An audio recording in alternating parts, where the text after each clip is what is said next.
네, 안녕하세요. 덕골입니다.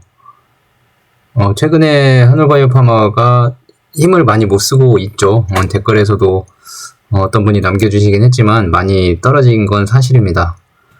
근데 뭐 다른 바이오주들도 비슷하거든요. 사실 뭐 차트를 보면 다 비슷하게 생겼습니다. 물론 뭐 4, 5%씩 차이는 날 수 있지만 이게 뭐 대형 제약사들과 비교했을 때도 뭐 그렇게 많이 막 한울만 더 떨어지거나 아니면 뭐 임상 실패한 회사들처럼 폭락을 하거나 그러진 않고 있고, 사실 어느 정도 적정선을 지켜주면서 계엄령에 대한 정치적 불확실성, 그걸로 인한 환율 상승, 기타 등등의 경제적 사항을 많이 반영을 하고 있는 것 같아요.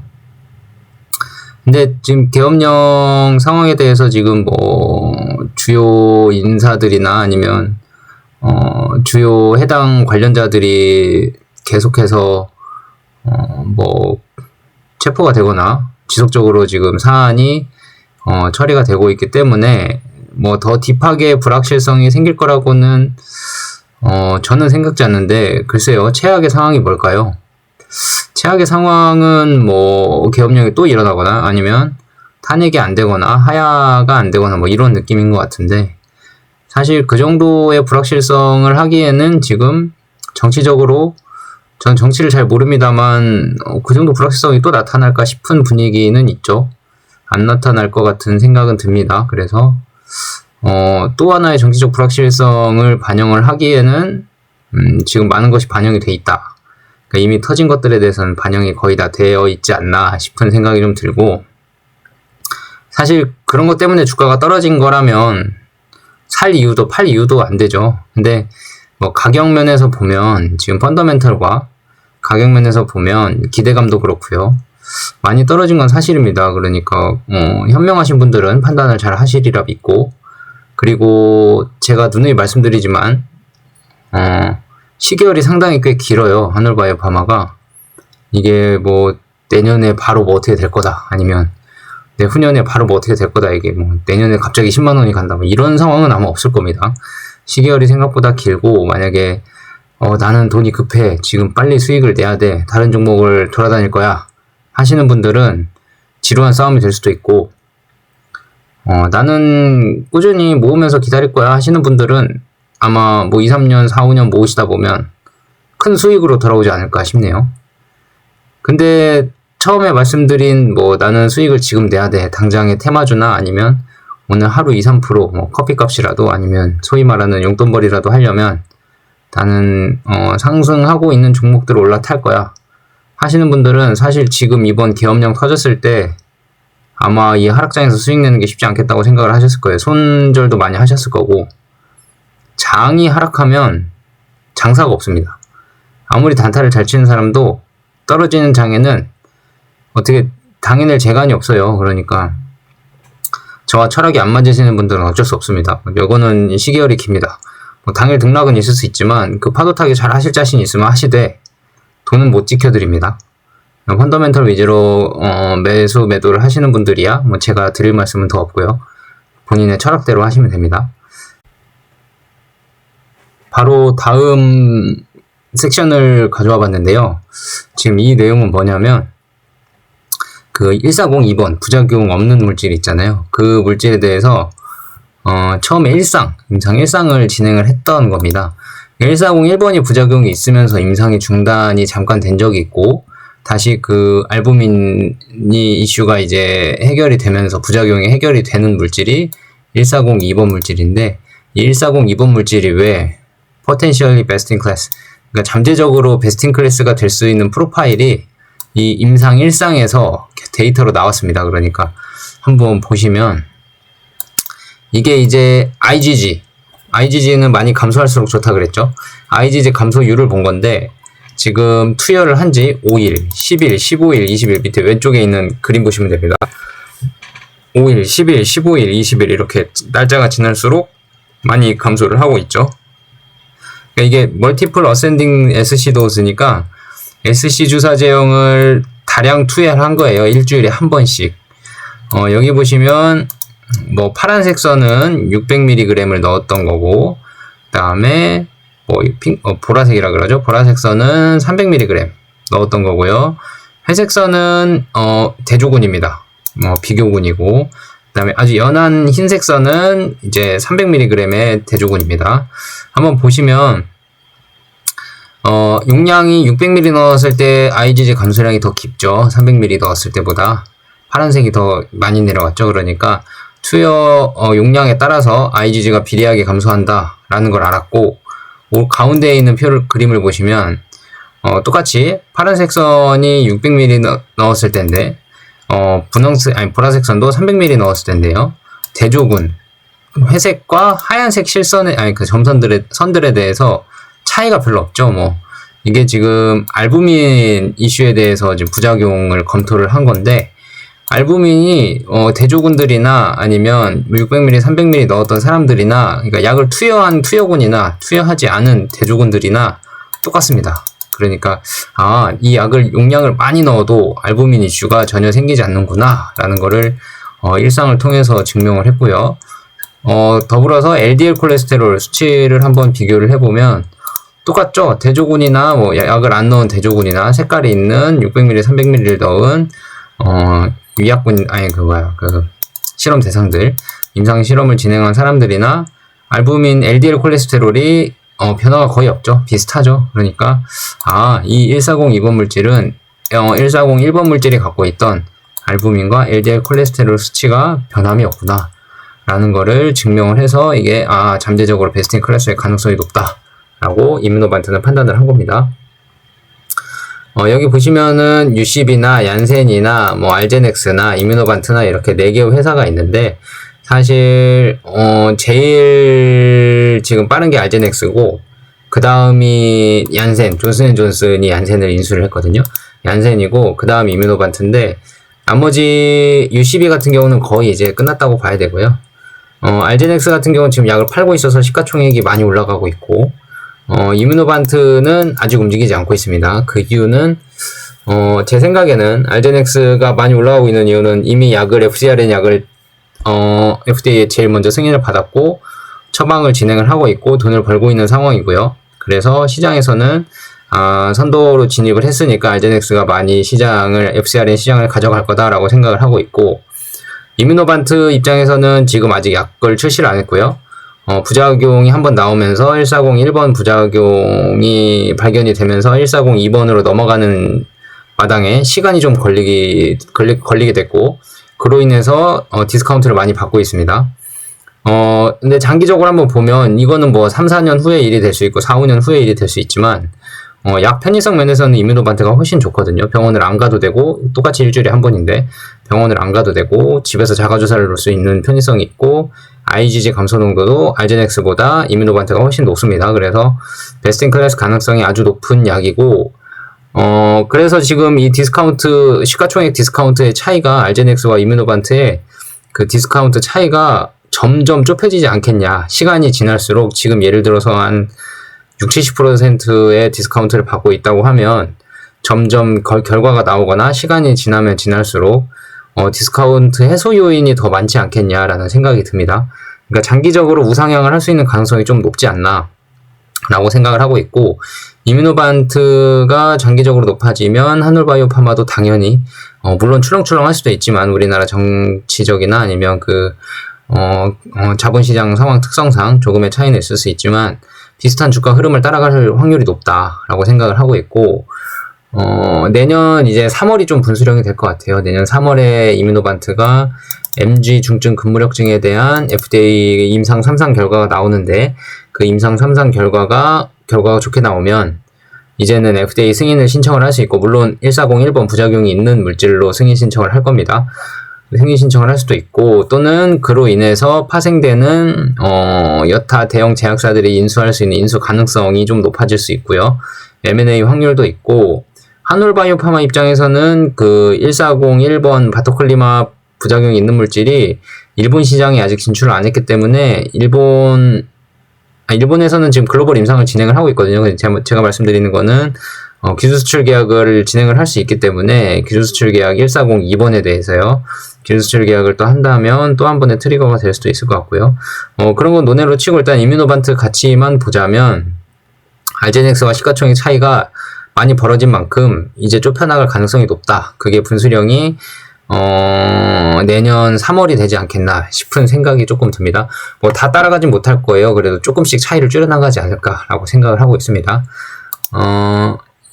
중요하지 않은 내용은 좀 건너뛸게요. 이 부분은 잠깐 보고 지나가시면 140 2번 물질이 총 10개의 적응증에 대해서 2026년 내후년 3월 31일까지 확장을 할 거다. 그러니까 1년에 4-5개씩, 5개씩은 확장을 한다는 얘기거든요. 그러니까 5개의 IND는 이제 허가를 받았고, FDA로부터요.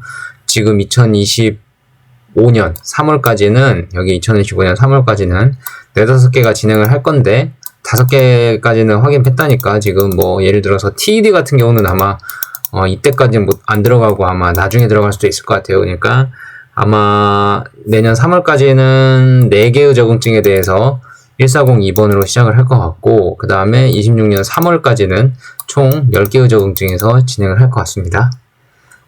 표를 잠깐 보셨고, 그 다음에 이게 이제 2개의 인디케이션, 2개의 적응증을 발표를 한 거예요. 이제 1402번으로 적응증을 진행을 할게.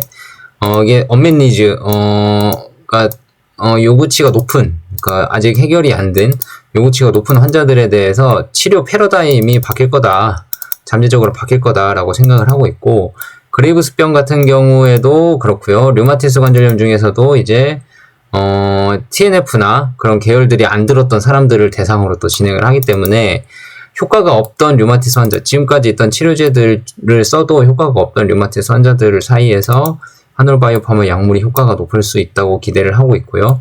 그레이브스병 같은 경우는 방사능요법과 수술요법 2가지 경우를 거의 1940년부터 진행을 했는데, 그 이후에 이제 치료법이 개선된 게 없었거든요. 근데 하늘바이오파마 물질로 효과를 똑똑히 보고 있기 때문에 퍼스트 인 클래스이자 베스트 인 클래스가 될 수 있지 않겠나, 그레이브스병에서는 하고 기대를 하고 있습니다. 네, 안티-FcRn 인디케이션을 보시면, 이제 첫 번째는 그레이브스병입니다. 그레이브스병을 보시면, 조금 넘어갈게요. 넘어가는 부분은 좀 넘어가도 이해를 좀 해주시고, 왜냐면 지금 이게 뭐 환자 수 얘기하는 거거든요. 이게 뭐 330K가 있고, 여기는 뭐 20K가 있다는데, 아마 환자 수는 시장의 크기니까, 사실, 그레이브스병 환자의 시장의 크기는 어마어마합니다. 그러니까 뭐, 아직까지는 치료요법이 뭐 더 좋아진 것들이 많이 없기 때문에 지금 이뮤노반트가 퍼스트 인 클래스다 베스트 인 클래스로 나갈 수 있는 확률이 많이 높은 질병이 그레이브스병입니다. 여기 있는 것들은 이제 미국에 있는 닥터들이 여러 가지 얘기를 해준 거고요. 다음에 이거는 이제 IgG 감소 농도에 따른 ATD 프리, 그러니까 뭐 갑상선 호르몬의 그 비율에 따라서 좀 치료 효과가 좋았다는 얘기고, 이 바토콜리마 페이스 2, 그러니까 그 140 1번 부작용 있는 물질로 이상을 시작을 했는데, 개념 증명, 프로프 오브 컨셉트 개념 증명 임상을 한 거예요. 근데 이게 24주간 진행을 했거든요. 처음에는 12주간은 680mg을 넣고 나머지 12주간은 340mg을 넣었습니다. 그랬더니 진행 경과가 어떻게 됐냐면, 이게 지금 12주 동안 680mg 넣었던 거거든요. 76%가 77%의 IgG 감소를 기록을 한 거예요. 그리고 이제 24주차, 그러니까 아까 340mg으로 바꿨을 때, 그러니까 12주 때 고용량을 넣었을 때는 77% 감소를 했고, 저용량으로 바꾸니까 이제 65% 감소를 했죠. 그러니까 이제 이게 감소 농도가 투여 용량에 따라 좀 다르구나, IgG 감소 농도가 바토콜리맙 투여 용량에 따라 다르구나라는 게 증명이 됐고, 그 다음에 여기서 보시면 처음 12주간, 그러니까 고용량을 넣었을 때죠. 여기 고용량을 넣었을 때 처음 12주간은요 56%의 그 갑상선, 그 그레이브스병 환자들에 대한 치료 비율이 56%가 반응을 한 거고요. 뒤에 24주 차에 대해서는, 그러니까 용량을 줄였을 때는 36%밖에 반응을 안 했습니다. 그러니까 이거를 통해서 용량에 따라서 반응 효과가 다르구나 라는 거를 알 수 있었고, ATD Free Responders 라는 거는 이제 그 약물을 그 전에 기존에 먹던 약물들이 있잖아요. 그레이브스병 환자들이. 그 ATD Free라는 거는 기존에 있던 약물을 안 먹는 환자, 안 먹게 된 환자를 말하는 거예요. 그러니까 안 먹게 된 환자들을 얘기를 하는 건데, 이 바토클리맙을 넣었을 때 말이죠. 바토클리맙을 투여를 하고 기존에 있던 약물들을 안 먹게 된 환자들, 그러니까 치료가 된 환자들을 얘기를 하는 겁니다. 24주차를 봤을 때 그 340mg, 마지막에 이제 12주 차에는 680 넣고 두 번째 용량을 좀 줄였잖아요. 340으로. 그때 70% 미만의 IgG 리덕션이 감소된 환자들은 23%밖에 약을 못 끊었어요. 그러니까 IgG 감소 농도가 낮으니까 약을 끊는 환자 수가 줄어든 거예요. 근데 오른쪽으로 보시면 24주차간에 IgG 리덕션, 그러니까 반응을 잘한 환자들은 70% 이상의 IgG 감소율을 달성한 환자들은 60% 이상의 반응을 보였다. 60%의 반응을 보였다. 이 말이 무슨 말이에요? 이 그림에서 이 두 가지 그림이 보여주는 의미가 뭐냐면, IgG 감소 농도에 따라서 이 약물을 끊을 수 있는 환자들이 반응이 더 좋다는 얘기예요. 그러니까 IgG 감소의 비율이 높을수록 약을 끊는 환자들이 많아졌다. 그 말은 IgG가 많이 감소하면 감소할수록 그레이브스병 환자들한테는 좋았다라는 얘기입니다. 이게 뭘 의미하냐면 제일 중요한 건 이 그림이거든요, 사실. 왜냐면 이 그림 때문에 알제넥스가 이 그레이브스병 시장에 진입을 하기 어려운 조건인 거예요. 알제넥스는 이뮤노반트보다 IgG 감소 농도가 적거든요.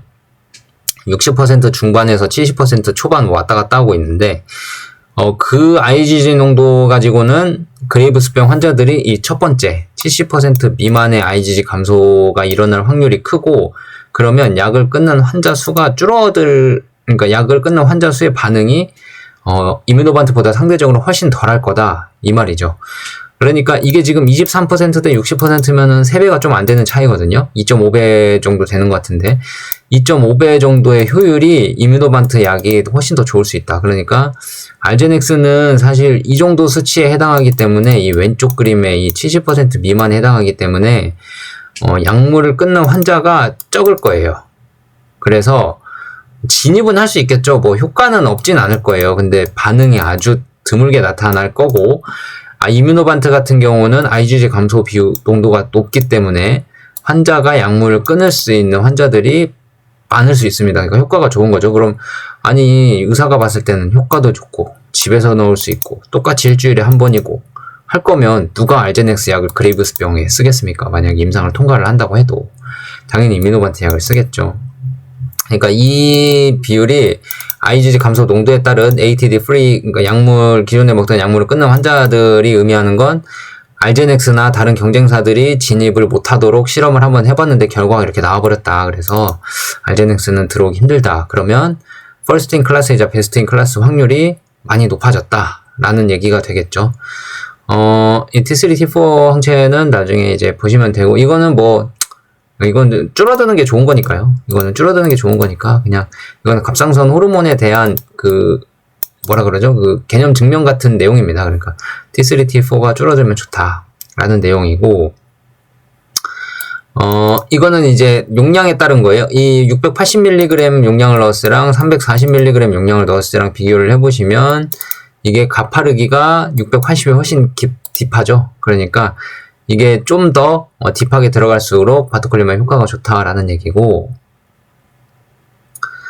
이거는 뉴 세이프티 시그널 아이덴티파이, 그러니까 뭐 부작용을 얘기하는 건데 부작용 없다고 보시면 됩니다. TA가 뭐 심각한 부작용인데요, 없다고 보시면 돼요. 없다고. 시리어스 TA는 한 명이었는데 이거는 뭐 사실 그렇게 큰 의미가 없는 것 같고요. No serious treatment related라고 나오죠. 이건 큰 의미가 없고, 이제 이 삼상설계를 어떻게 했는지, 그레이브스병에 대한 삼상설계를 어떻게 했는지 이뮤노반트가 보여주는 표인데, 자, 피리어드를 1과 2로 나눠서 진행을 합니다. 총 240명의 환자에 대해서 52주 1년간 진행을 할 거고요.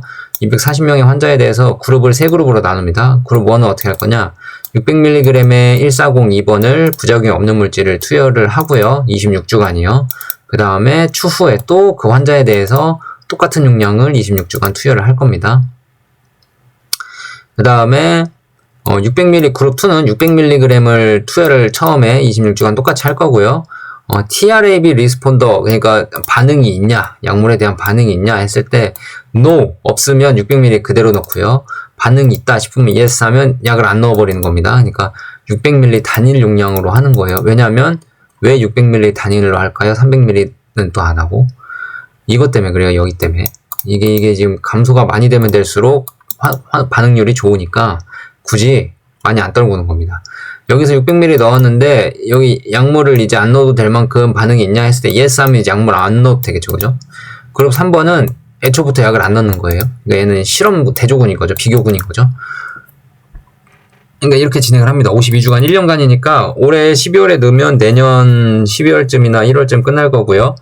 그러면 분석하고 어찌고 결과 발표하면 내후년 26년 상반기쯤 결과가 나올 수 있겠네요. 근데 이게 만약에 결과가 좋으면 FDA 승인도 갈 수 있고 가능성이 있을 것 같습니다. 두 번째는 류마티스 관절염인데 여기서부터는 다음 시간에 한 번 더 살펴보도록 하겠습니다. 감사합니다.